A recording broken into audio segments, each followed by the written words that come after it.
Welcome to my channel learn with Keeru. आज हम solve करेंगे एवरेज के मेंस के क्वेश्चंस इस क्वांट में।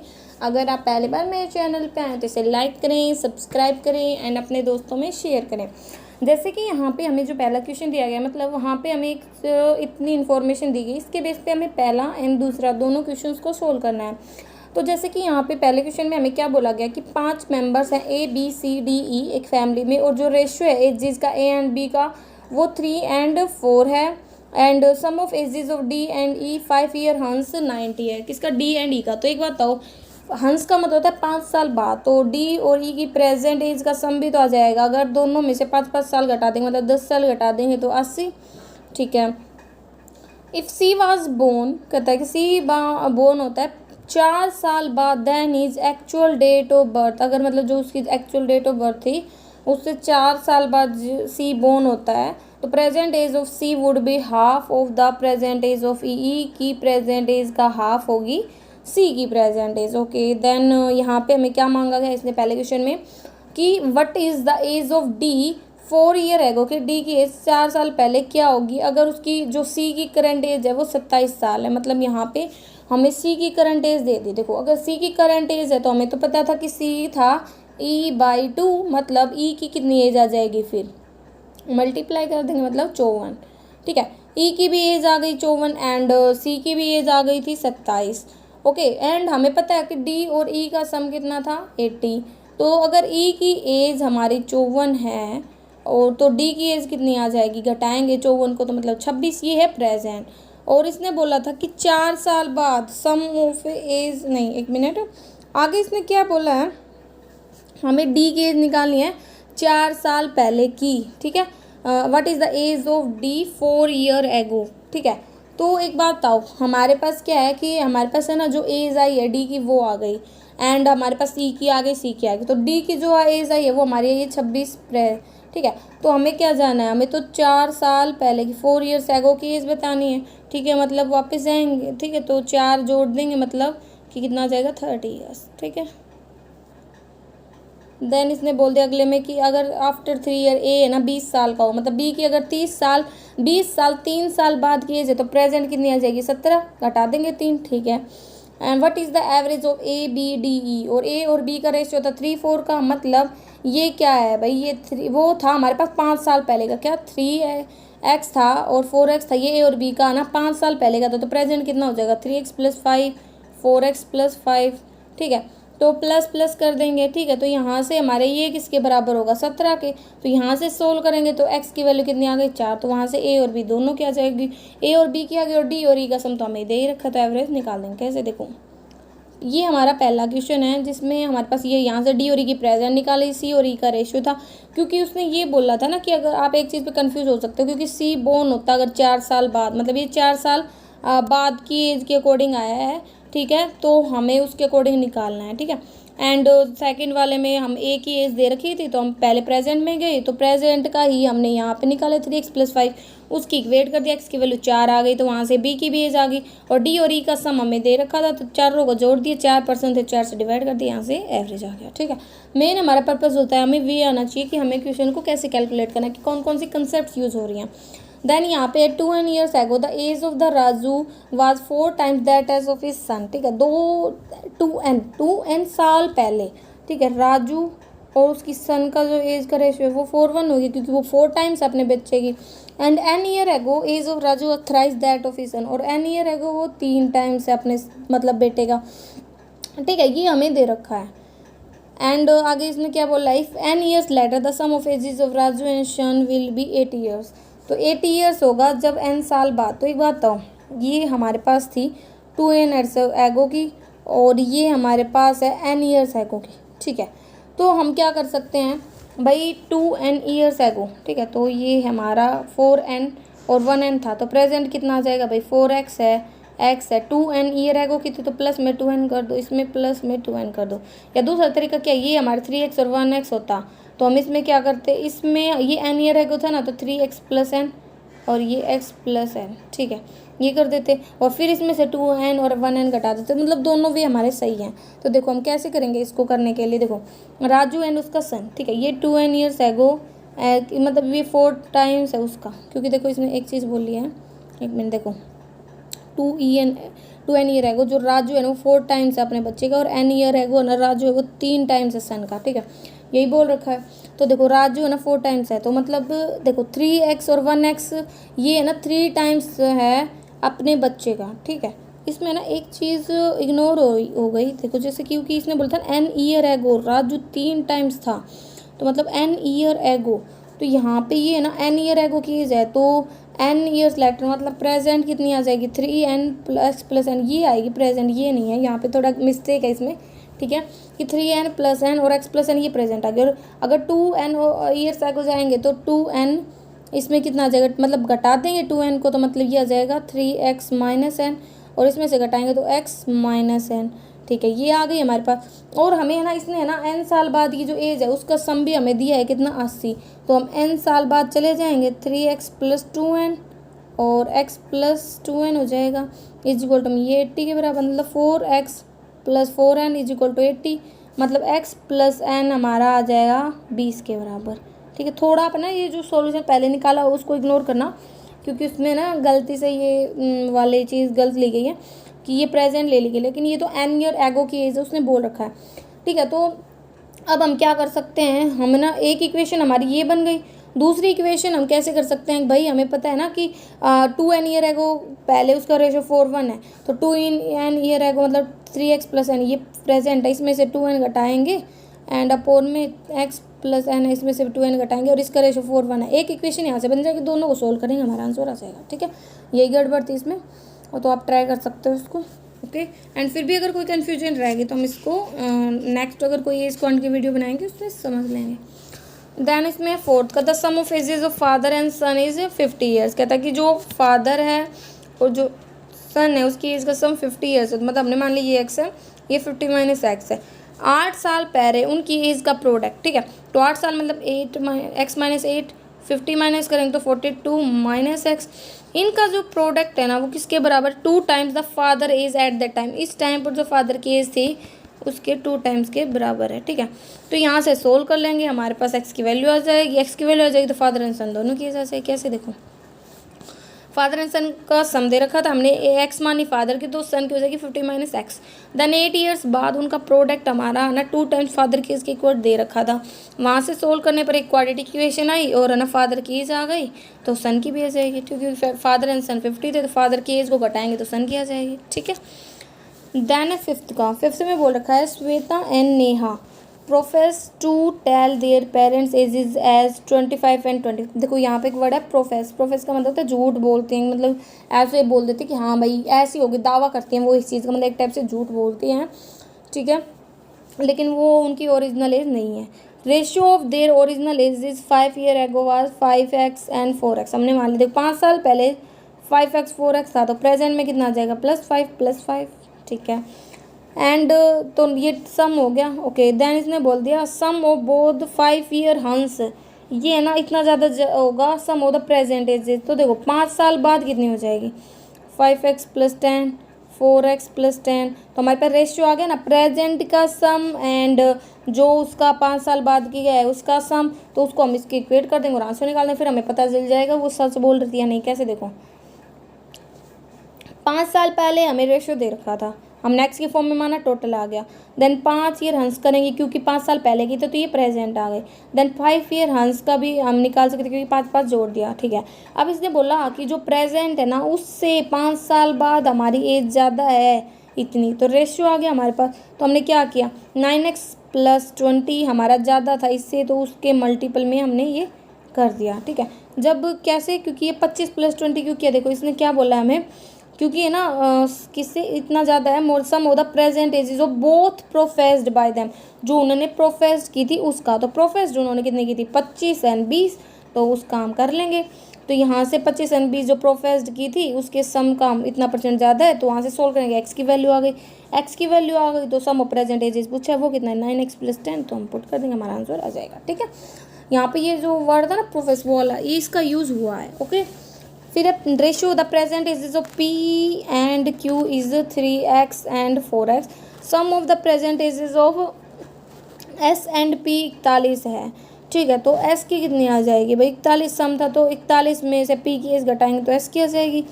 एंड आर 5 साल छोटा है क्यू से, तो आर की आ जाएगी 4x-5, तो हमारे पास सबकी एज आ गई। दैन इसने बोल दिया पी क्यू आर एस का एवरेज है ना इतना है, तो मतलब सम कितना आ जाएगा 66, किसका क्यू आर और एस का, इन तीनों का जोड़ देंगे, इसकी इक्वेट करेंगे तो एक्स की वैल्यू आ जाएगी, फिर दोनों का डिफरेंस पूछे 4, हमारा आंसर आ जाएगा। कैसे देखो 6 में ये हमने निकाल लिया। देन इन तीनों का जो सम था वो हमारा 66 के बराबर है।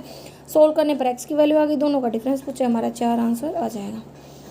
नेक्स्ट आता है हमारा 7th का। 7th में बोल रखा है Satish age is 4 time the present age of his son age. कहता है कि जो सतीश है ना उसकी एज सन का 4 टाइम्स है, 4x एंड 1x। ठीक है। आफ्टर 4 ईयर मतलब +4 सतीश है ना 3 गुना हो जाता है बेटे की एज का, मतलब रेशियो मिल गया। यहाँ से सोल्व करेंगे तो x की वैल्यू आ जाएगी। देन हमारा सारा क्वेश्चन हो जाएगा, क्योंकि बाद में से बोला भाई वाइफ 7/8 है उसकी एज का, तो ये आंसर आसानी से निकलते हैं। सतीश सन का रेशियो था प्रेजेंट का, 4 साल बाद का भी रेशियो दिया था, तो हमने 4 साल ऐड किया, एक रेशियो बन गया तो वहाँ से एक्स की वैल्यू आ गया, एक्स की वैल्यू आ गई, सतीश की भी आ गई, सन की भी आ गई, और वाइफ के 7/8 है जो भी सतीश है उसकी एज का, तो वाइफ की भी आ गई तीनों। फिर इसने बोला वाइफ का और सन का एवरेज बताना है, दोनों की एज को जोड़ेंगे, 2% है तो उससे डिवाइड कर देंगे, हमारा आंसर आ जाएगा। ठीक है। क्योंकि एवरेज में जितने जो मतलब टोटल मार्क्स अपन में नंबर ऑफ पर्सन उनके मार्क्स ऐसे करते हैं हम। ठीक है। आइटम्स इस टाइप से। एक कंपनी है, ठीक है, उसमें है ना 252 एम्प्लॉयज़ है, जिसमें है ना मैन एंड वुमेन का रेशियो 2:1 है। तो देखो 252 है, बांट दिया मैन एंड वुमेन में, ये आ गया 168, ये आ गया 84। ठीक है। देन इसने बोल दिया सम मोर वुमेन आर एम्प्लॉयड, कुछ और वुमेन को एम्प्लॉय कर लिया गया, तो रेशियो है ना वो 1:1 हो गया। ठीक है। तो हमें पता चला एक्स की वैल्यू भाई कैसे, 168 अपॉन में 84 + x = 1/1 कर देंगे, तो वहाँ से एक्स की वैल्यू आ गई 84, मतलब कि हमने 84 और वुमेन्स को हायर किया था। Average age of all the employees is now 22 years. कहते हैं कि अब जो भी एवरेज एज है वो 22 ईयर्स है। 22 ईयर कब हुई है, नौ मतलब जब 84 नई वुमेन आई उसके बाद। तो टोटल एम्प्लॉयज़ कितने होगा भाई, 252 पहले थे, 84 और आ गया मतलब 336, और 22 एवरेज था, तो मतलब टोटल एज कितनी हो गई सारों की, वो हमें पता चल गई। ठीक है। फिर इसने बोल दिया 2 ईयर्स और जो एवरेज एज है ना वुमेन की वो दो कम है मैन से। तो देखो एक बात है, यहाँ पे एलिगेशन लगा सकते हो ना, कैसे भाई, पूरे ग्रुप की जितनी भी वुमेन मैन है उनकी 22 है, और जो मैन की है ना वो x है, तो वुमेन की उससे 2 कम है, और रेशियो इनका 1:1 है, क्योंकि इसने बोला कि लास्ट में जाके 1:1 हो जाता है, और ये 9 के बाद मतलब एडिशन के बाद ही हो रहा है, तो यहाँ पे अप्लाई करेंगे तो x की वैल्यू आ जाएगी हमारे पास। ठीक है। तो वही तो इसने बोला कि भाई कितने, तो यहाँ से 23 और 21 हमारा आंसर कैसे दिखा रही थी मैं आपको, देखो 252 था, मैन वुमेन के रेशियो में बांटा, फिर हमने एक्स ऐड किया कि हमने माना एक्स वुमेन और आई है, रेशियो 1:1 हो गया, तो हमें पता चल गया 84 आई है। फिर टोटल पर्सन हमारे हो गए 336, कैसे 252 में ये 84 हमने ऐड कर दिया जो नहीं आई थी। ठीक है, एक्स वाली। देन इसने एवरेज दिया था, तो ओवरऑल 22 था, और दोनों का जो डिफरेंस था वो 2 था, और 1:1 रेशियो, क्योंकि हम ना जब एलिगेशन लगाते हैं तो क्या आता है भाई, हमें पता है एवरेज होता है नंबर जो भी मार्क्स है, टोटल मार्क्स अपॉन में नंबर ऑफ स्टूडेंट, ऐसे करते हैं। तो मतलब जब हम है ना जब एवरेज पे लगाते हैं तो जो नंबर होते हैं ना आइटम्स उसके इक्वल आता है, तो यहाँ पे भी हमने एवरेज पे लगाया है, तो क्या मार्क्स के इक्वल आएगा, मतलब जो भी नंबर ऑफ पर्सन है उसके फॉर्म में आएगा। तो यहाँ से हमारा आंसर आ गया 23। तो एक की वैल्यू एक दूसरे की तो हमें पता है 21, क्योंकि 2 घटाना है, 2 का डिफरेंस दे रखा है। फिर है 9th का क्या कह रखा है, एक केमिस्ट्री एग्जाम में 3 स्टूडेंट है XYZ पार्टिसिपेट करते हैं और उन्हें एवरेज मिलता है 80, मतलब एक टाइप्स के, तो टोटल 240 मिलता है, क्योंकि 3% थे। ठीक है। एक दूसरा एग्जाम होता है मैथ का, उसमें 2 स्टूडेंट एक्शन, ये था केमिस्ट्री का। ठीक है। ये क्वेश्चन मतलब बहुत ज़्यादा लेंथी हो जाता है। इन दूसरे एग्जाम में मैथ्स में 2 स्टूडेंट XY, उन्हें 20% ज़्यादा मिलते हैं केमिस्ट्री से। ठीक है। तो देखो XYZ, तो 20% ज़्यादा, बी पेन 5 से 6, बी पेन 5 से 6, ये x की फॉर्म में मान लिया, y की फॉर्म में मान लिया, ये केमिस्ट्री था, ये मैथ था। फिर इसने बोल दिया कि z है तो 10% कम मिलते केमिस्ट्री से। ठीक है। तो 10 मतलब 10x, तो ये z मान लिया, ये 9z मान लिया, इन तीनों का सम तो 240 है। ठीक है। और इसने बोल दिया आगे average marks of the math is 6 more than average mark, chemistry से 6 ज़्यादा है, मतलब 80 से 6 86, 86 मल्टीप्लाई 3 कर देंगे, तो ये इसका टोटल आ गया। हमारे पास केमिस्ट्री का भी टोटल आ गया, मैथ का भी टोटल आ गया, और हमारे पास क्या दे रखा है XYZ की फॉर्म में। देन इसने क्या बोल दिया हमें, if difference of the score of x y in the math exam is, x और वाई का जो डिफरेंस है वो हमारा 24 है, किसका, मैथ एग्जाम का। And the average of all the 3 student in bio, हमें बताना है अगर एक्स वाई को ना 25% ज़्यादा मार्क्स मिलते हैं बायो में। देखो हमारे पास क्या क्या आ गया था, हमारे पास आ गया था कि भाई जो भी आया हमारे पास, मतलब जो एवरेज मार्क्स थे किसके, एक्स और वाई के मैथ में, वो 24 था डिफरेंस। तो एक्स और वाई के मैथ में कितने थे, 6x और 6y, उनका डिफरेंस था 24। तो यहाँ से सोल्व करने पर एक्स वाई 6 को मतलब 6 चौक 24, मतलब एक्स वाई की वैल्यू 4 आ गई थी। और वैसे हमारे पास क्या आ गया था, ये आ गया। और हमारे पास है ना क्या दे रखा है भाई, एक्स 5x 5y 10z, ये हम इसको सोल्व करेंगे पहली वाली इक्वेशन को, तो वहाँ से x + y + 2z है वो हमारा 48 के इक्वल आ गया। ठीक है, अब हम क्या कर सकते हैं, अगर हम इस इक्वेशन को सोल्व कर दे तो वहाँ से हमारे पास z की वैल्यू आ जाएगी। एक तरीका तो यही, नहीं तो दूसरा, यहाँ से एक इक्वेशन ये बनी हुई है, पहली और दूसरी इक्वेशन को सोल्व कर देंगे वहाँ से। कैसे, देखो आपको ऐसा समझ नहीं है क्योंकि इक्वेशन नहीं लिखी हुई, मैं आपको समझा। देखो ये हमें दे रखा था, ये इतना तो आपको समझ आ गया होगा। एंड डिफरेंस था मैथ्स के एग्जाम का, तो वहाँ से ये इक्वेशन बन गई थी। अब इस इक्वेशन को नॉर्मली किया तो ये आ गई। अब हम इन दोनों इक्वेशंस को अगर सोल्व कर दें, सोल्व करने पर हमारे पास जेड की वैल्यू वैसे भी आ जाती है, जेड की वैल्यू आ गई। फिर आगे हमें क्या करना है, 4 और 1 को जोड़, वहाँ से वाई की और एक्स की वैल्यू आ जाएगी। इन दोनों के ऐसे वैल्यू आ जाने के बाद बायो के मार्क्स निकाल देंगे। मतलब तरीका आपको समझ में आ गया होगा, मतलब इक्वेशंस बनेगी, उनको आपको सोल्व करना है, वहाँ से हमारे पास सारे मार्क्स वगैरह के वैल्यूज आ जाएंगे। मतलब क्वेश्चंस वेरी लेंथी है, बस आपको कंसेप्ट पता होना चाहिए। ओके, नेक्स्ट है एवरेज, ये तो हमारा आंसर यहाँ से 103 आ जाएगा। एवरेज एज है ना of A group of people is twice the number of people in the group. ठीक है, जो एवरेज एज है ना ग्रुप ऑफ पीपल की, वो दुगनी है नंबर ऑफ पीपल से, मतलब एज नंबर ऑफ पीपल से दुगनी है। भाई अगर नंबर ऑफ पीपल n है तो एवरेज एज 2n होगी। ठीक है, एक पर्सन एक्स है वो ग्रुप को छोड़ देता है और ना एवरेज अब भी ट्वाइस रहता है, तो अब पर्सन कितने हो गए n-1, और एवरेज कितना हो गया, अभी भी वो दुगना ही है। फिर एक पर्सन वाई छोड़ देता है मतलब n-2, तो भी एवरेज दुगना ही है। ठीक है, फिर इसने बोल दिया, इतना हटाना पड़ेगा। Then now another percentage Y ली, तो ये हो गया। ठीक है, if the ratio of ages of X and Y, और एक्स और वाई का जो एज का रेशियो वो भी हमें दे दिया। ठीक है, तो एवरेज एज निकालनी है ग्रुप की, तो कैसे करेंगे हम इसको, देखो n माना एवरेज तो 2n आ गया, फिर x छोड़ के जाता है का मतलब 1% गया तो n-1, तो एवरेज एज उसका मतलब 2n-1। फिर ऐसे ही 2% चले गए तो x y 2 चले गए, तो मतलब ये आएगा 2n-2। ठीक है, मतलब x y मतलब ऐसे लिख रखा है, लेकिन ये पर्सन है तो 1 आ जाएगा यहाँ पे। ठीक है, तो टोटल एज हम निकालेंगे तो पहले से कितने हो जाएगी, n का 2n से मल्टीप्लाई 2n², और टोटल एज जो भाई x के जानने के बाद निकाल n-1 और 2 करेंगे n-1 का, और ऐसे ही y के जानने के बाद। ठीक है, इतना तो नॉर्मल है।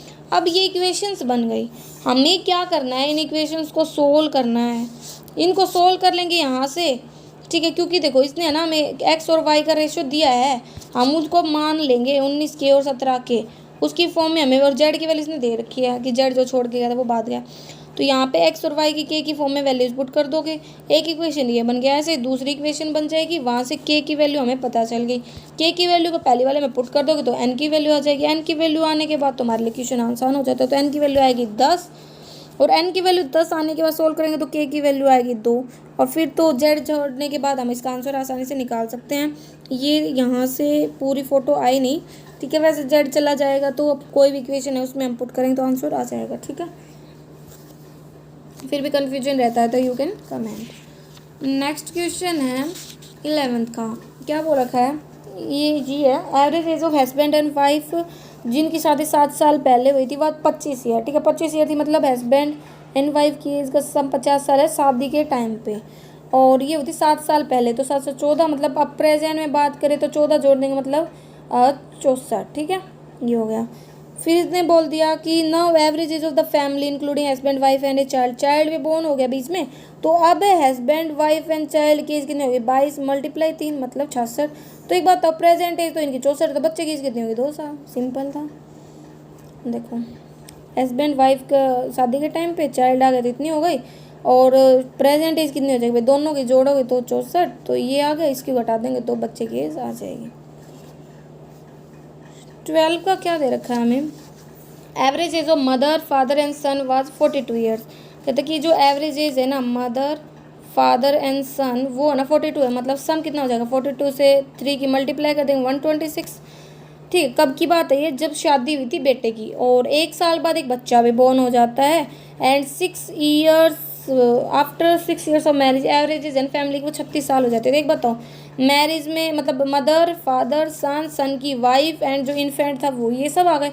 36 साल थे, कितने की, 5 लोगों की।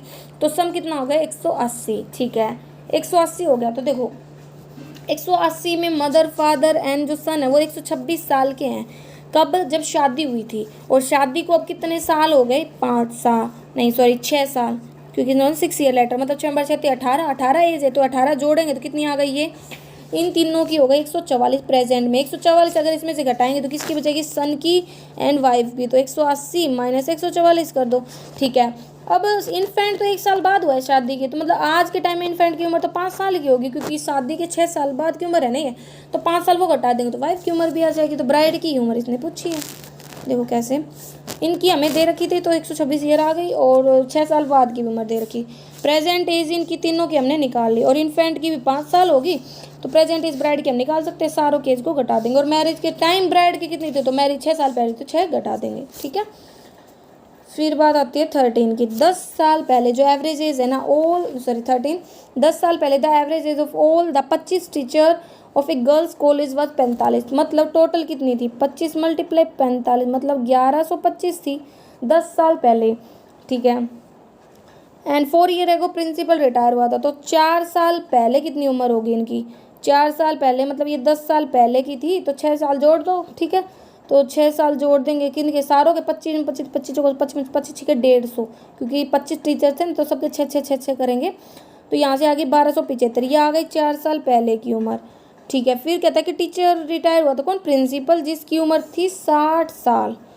तो प्रिंसिपल की 60 साल थी, तो अब वो रिटायर हो गया। रिटायरमेंट के बाद कितने टीचर हो गए, 24, उनकी उम्र कितनी हो जाएगी, 1275 माइनस 60, मतलब 1215। ये आ गई सिर्फ 24 टीचर्स की। ठीक है, प्रिंसिपल रिटायर हो गया, और प्रिंसिपल रिटायर होने के 1 साल बाद, 1 साल तक इनकी कितनी उम्र होगी, तो 24 और जोड़ दो, मतलब 1239। उसके बाद एक 54 साल का एक पर्सन आ जाता है रिटायरमेंट के बाद, नया प्रिंसिपल।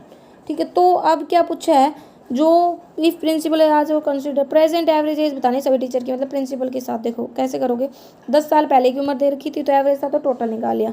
4 साल पहले मतलब कैसे कि 6 साल बाद, तो 6 जोड़ दिया, 25 के 25 टीचर का इतना आ गया। प्रिंसिपल छोड़ के, तो प्रिंसिपल की घटाएंगे, तो सिर्फ 24 टीचर की उम्र 4 साल पहले इतनी थी। फिर 1 साल बाद आया है ना नया प्रिंसिपल छोड़ने के, तो 1 साल बाद तक कितनी उम्र होगी 24 टीचर की, 1239। प्रिंसिपल की उम्र 54 है, तो अब जोड़ देंगे इसमें सारों की टीचर्स की। ठीक है, तो एवरेज आ जाएगा आंसर में। कैसे, देखो 3 साल बाद पूछा है ना। ठीक है, तो ये हमारा आंसर हो जाएगा। देन इसने क्या बोला, नेक्स्ट क्वेश्चन है 14 का, average age of 80 computers in an electronic shop is this. तो एवरेज है 30,000 मल्टीप्लाई 80 कर दो, टोटल आ जाएगी। हाईएस्ट एंड लोवेस्ट हमने भेज दिए, और बचे हुए 78 जो कंप्यूटर है उनका एवरेज भी आ गया 29,500, तो इसमें से घटा देंगे तो हाईएस्ट एंड लोवेस्ट का आ जाएगा, और इसने हाईएस्ट का भी दे दिया, वो घटा देंगे तो लोवेस्ट का प्राइस आ जाएगा। ठीक है, तो मतलब इसमें बस कैलकुलेशन ज़्यादा है और कुछ नहीं। 80 कंप्यूटर का एवरेज 78 का टोटल प्राइस आगे घटा देंगे, और हाईएस्ट का भी सारों घटा देंगे, लोवेस्ट का बच जाएगा। ठीक है, 15 का आगे कर लेते हैं हम।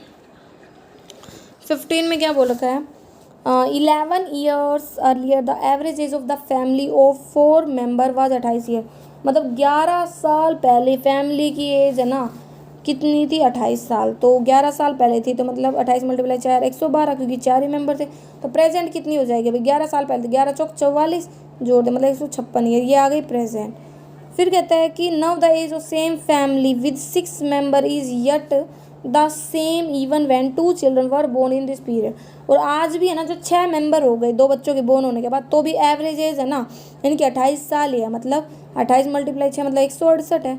लेकिन प्रेजेंट एज तो जो अदर मेंबर्स थे 4, उनकी कितनी आई थी 156। तो 156 को अगर 168 में से घटाएं तो 2 बच्चों की एज पता चल गई कितनी, 12। फिर इसने बोला कि after the birth of youngest member there is a present age of youngest member, ये हमें बतानी है। एंड जो 2 साल का फ़र्क है, मतलब 2 जो बच्चे बोर्न हो रहे हैं उनके बीच में। ठीक है, तो मतलब एक की एक्स मान ली, तो एक की 6 मान लेंगे, क्योंकि इसने बोला है ना कि sum parent and the age of first child is at the time of birth of the younger child was same age the total family member, मतलब 6 मेंबर थे ना, तो मतलब एक पर्सन बच्चे की एज 6 साल हो, मतलब दोनों का डिफरेंस, एक की एक्स है तो दूसरे की एक्स प्लस 6 हो गई, मतलब उससे 6 साल बड़ा होगा क्योंकि वो फैमिली मेंबर्स के इक्वल है। तो हमने इनको सम को किसके बराबर करेंगे, 12 के एक्स की वैल्यू आ जाएगी, मतलब एक बच्चे की उम्र कितनी थी सर, कैसे देखो 11 साल पहले की उम्र, प्रेजेंट की चारों मेंबर्स की उम्र, एक चाइल्ड बोर्न हुआ उसकी उम्र 6 साल है, वो किसके बराबर है, वो है जितने फैमिली मेंबर्स हो गए बोर्न के बाद। तो बोर्न के बाद कितने हो गए सभी के, 4 पहले थे, 2 बच्चे मतलब 6 हो गए, ठीक है। प्रेजेंट ये 6 मेंबर कितनी आ गई, इसको घटाएंगे तो दोनों बच्चों की उम्र आ गई, दोनों बच्चों की उम्र का डिफरेंस हमें पता है, तो यहाँ से सोल्व करने पर एक्स की वैल्यू आ जाएगी 3, ठीक है। 15 के बाद आती है 16 के बारे। 16 में बोल रखा है mister Patel walk 6 kilometre to reach the station from his house. कहता है कि मिस्टर पटेल है ना 6 किलोमीटर चलता है मतलब अपने घर से स्टेशन पहुंचने के लिए। Then he board to the train whose average speed, यहाँ पे ना टाइम स्पीड वाला आ गया कि देखो 6 किलोमीटर वो चला था पैदल, फिर डी किलोमीटर वो बस से चला था 60 किलोमीटर की स्पीड से, तो उसे है ना टाइम लगा था 3 घंटे और एवरेज स्पीड थी 32। तो एवरेज स्पीड क्या होती है, टोटल डिस्टेंस मतलब 6 + d अपॉन में टोटल टाइम, तो वो किसके बराबर होता है, एवरेज स्पीड की। तो यहाँ से डिस्टेंस आ गई 90, ठीक है 90 आ गई। तो अब यहाँ से हम निकाल सकते, देखो डिस्टेंस हमारी थी 6, वो वॉकिंग स्पीड थी, और 90 तो वो 60 की स्पीड से गया तो 3 घंटे लगे। तो यहाँ से सोल्व करने पर वो किलोमीटर में स्पीड आ गई कि वो 4 किलोमीटर पर आवर की स्पीड से चल रहा है। कैसे देखो, वॉक बस से एंड एवरेज स्पीड इतनी थी, एवरेज स्पीड होती है टोटल डिस्टेंस अपॉन में टोटल टाइम। सोल्व किया, यहाँ से डिस्टेंस आ गई, डिस्टेंस आ गई, इसका यूज़ किया, यहाँ से वॉकिंग स्पीड आ गई, ठीक है। 16 के बाद आती है 17। तो 17 में हमें क्या बोल रखा है, 17 में हमें बोल रखा है average marks of Sameer decrease by 1 when he replace the subject in which he has scored 40 marks by the other 2 subject in which he just scored 23 and 25 marks. मतलब लगा लो पहले एवरेज उसका पहले एवरेज उसका एक्स था, सब्जेक्ट एन थे। फिर कहता है कि जब वो एक सब्जेक्ट मतलब जब वो ना एक्स टोटल था उसमें 40 मार्क्स के सब्जेक्ट को हटा देता है और 2 नए सब्जेक्ट 23 और 25 मार्क्स को जोड़ लेता है, मतलब सब्जेक्ट भी कितने हो गए n+1 हो गए, और एवरेज है ना वो क्या होता है 1 से घट जाता है, मतलब इज इक्वल टू में x-1 हो गया। यहाँ से एक इक्वेशन बन गई, ठीक है। देन इसने बोल दिया later on he was include 57 marks of computer science को भी इंक्लूड कर लेता है। देन जो एवरेज मार्क्स है वो 2 से बढ़ जाता है, ओके ठीक है। तो यहाँ से 2 इक्वेशन, एक इक्वेशन तो ये आ गई, दूसरा nx में वो 8 तो हो ही गया था, उसके बाद कि इसको सोल्व करें तो 8 ही आता है, उसमें 57 मार्क्स का और ऐड कर लेते तो एक सब्जेक्ट और बढ़ गया मतलब n+2, और एवरेज भी बढ़ गया 2 से, तो मतलब x-1 में 2 जोड़े तो मतलब x+1। 2 इक्वेशन हो गई, इनको सोल्व कर लेंगे, n की वैल्यू आ जाएगी 15 और हमारा इक्वेशन सोल्व हो जाएगी। कैसे देख लो, 17 में ये माना एवरेज मान लिया, टोटल मार्क्स मतलब सब्जेक्ट मान लिए, टोटल आ गया, यहाँ से सोल्व एक इक्वेशन ये बन गई, एक ये बन गई, दोनों को सोल्व करेंगे, ठीक है। ये बनने के बाद x-1 = 9 आएगा, यहाँ से 2x + n = 63 आएगा, दोनों को सोल्व करेंगे, x की वैल्यू 15 आ जाएगी, ठीक है। यही तो था कि कितने सब्जेक्ट्स थे। देन 18 का, 18 में क्या बोल रखा है, 18 में बोल रखा है average age of Donald is wife and 2 children born is 23 years, ठीक है। ये क्वेश्चन थोड़ा सा लेंथी हो जाता है, देखो एंड उसकी वाइफ है ना वो जस्ट 4 साल छोटी है डोनाल्ड खुद से, and his wife was 24 year old when his daughter was born. देखो डोनाल्ड और उसकी वाइफ और 2 चाइल्ड, इनका सम हमें पता चल गया 92 ईयर, क्योंकि एवरेज था 4% है तो मतलब 92, एंड डोनाल्ड और उसकी वाइफ का जो डिफरेंस है वो भी 4 साल है, ठीक है। अब हमें पता चला कि जब जो ना वाइफ 24 साल की थी तो बेटी का जन्म होता है, और हस्बैंड है वो तो अपनी वाइफ से 4 साल बड़ा ही है तो मतलब 28 साल का होता है। और ये पता चला जब हस्बैंड 32 साल का होता है तो जब सन का जन्म होता है सन 0 मतलब कितने 4 साल बाद बोर्न हुआ, तो उस टाइम पे इसकी 28 उम्र थी वाइफ की और डॉटर की 4 साल थी, तो मतलब सारे मेंबर्स की उम्र पता चल गई। और ये प्रेजेंट है, तो प्रेजेंट कितने साल बाद, ठीक है। तो मतलब जब सन बोर्न हुआ तब डॉटर की उम्र कितनी थी 4 साल थी, टोटल एज कितनी हो गई सन के बर्थ के टाइम पर 28 32 और 4 मतलब 64 ईयर, ठीक है। और वैसे कितनी आई है 92, मतलब कितने का डिफरेंस आया 28 का, तो कितने साल बाद मतलब कितनी उम्र का हो गया भाई 4 मतलब कितने पर्सन हो गए उसके अकॉर्डिंग डिवाइड कर दोगे, ठीक है। तो 4 से डिवाइड कर दो क्योंकि 4 ही पर्सन है, मदर फादर एंड 2 चिल्ड्रन, तो मतलब 7 साल बाद वो बोर्न हुआ, ठीक है ईयर्स। और अब बात आती है डोनाल्ड की उम्र 7 साल बाद, तो डोनाल्ड की उम्र कितनी हो जाएगी 7 साल बाद, 32 + 7 मतलब 39। और डॉटर की कितनी हो जाएगी, डॉटर की 4 है तो मतलब 7 जोड़ देंगे, 7 4 11। तो एवरेज पूछा है, दोनों को जोड़ेंगे, 2 से डिवाइड कर देंगे, 25 हमारा आंसर आ जाएगा। कैसे, देखो ये रहा, देखो तीन चारों का सम इतना है प्रेजेंट में, दोनों का डिफरेंस इतना है। जब डॉटर बोर्न होती है, वाइफ इतनी होती है, तो हस्बैंड उससे 4 साल बड़ा होता है। और सन बोर्न होता है तो फादर 32 का होता है, तो वाइफ भी उससे 4 साल छोटे होते हैं, 28 होते हैं। तो डॉटर मतलब 4 साल बाद 4 साल के। तो इन तीनों का हमें सम पता चल गया, तो हम इसमें से घटा देंगे तो हमें सन का पता चल गया, मतलब 28 साल डिफरेंस आया। तो कितने साल के, मतलब जो सन था वो कितने साल बाद बोर्न हुआ होगा, 4 से डिवाइड कर दिया तो 4 7, ठीक है। तो अब हम इन सब की 7 7 एक्स्ट्रा कर लेंगे और प्रेजेंट एज के अकॉर्डिंग हम इनको सोल्व कर देंगे, ठीक है। तो ये 18 का हमारा आंसर आ जाएगा 25। 19 का क्या दे रखा है, 19 का दे रखा है 6 consecutive odd number in increasing order, difference between average square of first 4 and last 4 number is 64। देखो हमने मान लिया कि ये हैं x, x+2, x+4, x+6, x+8, x+10, ठीक है। और इसने बोल दिया कि difference average of the square of first four का स्क्वायर का एवरेज एंड लास्ट 4, तो वो है 64, ठीक है। Difference of the average of the square of the first 4 number and the last 4 number is 64 and the sum of the square of first and last element is 178। Okay ये है, तो हम इसको सोल्व कर देंगे। फर्स्ट एंड लास्ट क्या बोलता है कि if sum of square of first and last, first क्या एक्स उसका स्क्वायर और लास्ट क्या x+10 उसका स्क्वायर, ये हमारा 178 के बराबर है। तो यहाँ से सोल्व करेंगे तो हमारे पास x की वैल्यू आ जाएगी 3, x की वैल्यू 3 आ गई। तो हमें तो ये पहला जो इसने स्टेटमेंट दिया था ना 4 ज़्यादा इससे कम 64, इसका हमें यूज़ करने की ज़रूरत ही नहीं है, हमें जो भी मांगा है हम वो निकाल सकते हैं। कैसे, देखो हमने मान लिया था ये पहले का और लास्ट के स्क्वायर का सम हमारा 178 के इक्वल है, इसने बोला था। यहाँ से सोल्व किया क्वाड्रेटिक इक्वेशन, बट इससे हमारी x की वैल्यू आ गई 3, x की वैल्यू 3 आ गई तो हम निकाल सकते हैं, क्योंकि ओड नंबर है मतलब डिफरेंस क्या होगा, सेम होगा, ठीक है, एवरेज में। देन है हमारा 20, और ये हमारा लास्ट क्वेश्चन है। तो इसमें क्या दे रखा है हमें, average age of the board of director of A company having 10 director was 48 year, मतलब 10 डायरेक्टर की एवरेज एज 48, मतलब टोटल एज आ गई 80, ठीक है।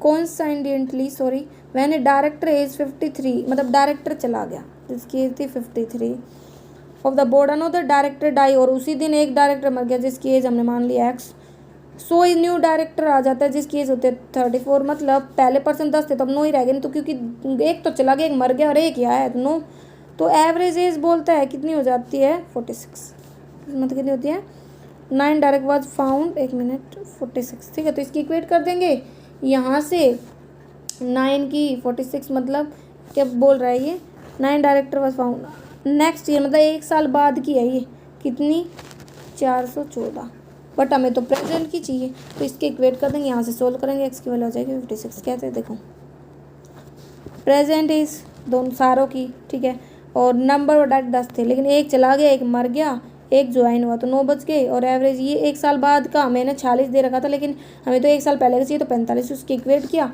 और 1 साल बाद का इतना था, ठीक है। तो कहता है कि बिफोर 1 ईयर 405 थे तो एवरेज था 45, 9 डायरेक्टर का सोल्व किया तो यहाँ से हमारा आंसर आ गया 56, ठीक है, कि भाई जो मरा है उसकी उम्र कितनी थी 56। तो ये हमारे क्वेश्चंस खत्म होते हैं। अगर फिर भी कोई कन्फ्यूजन रहती है तो आप कमेंट करके पूछ सकते हो। Thank you.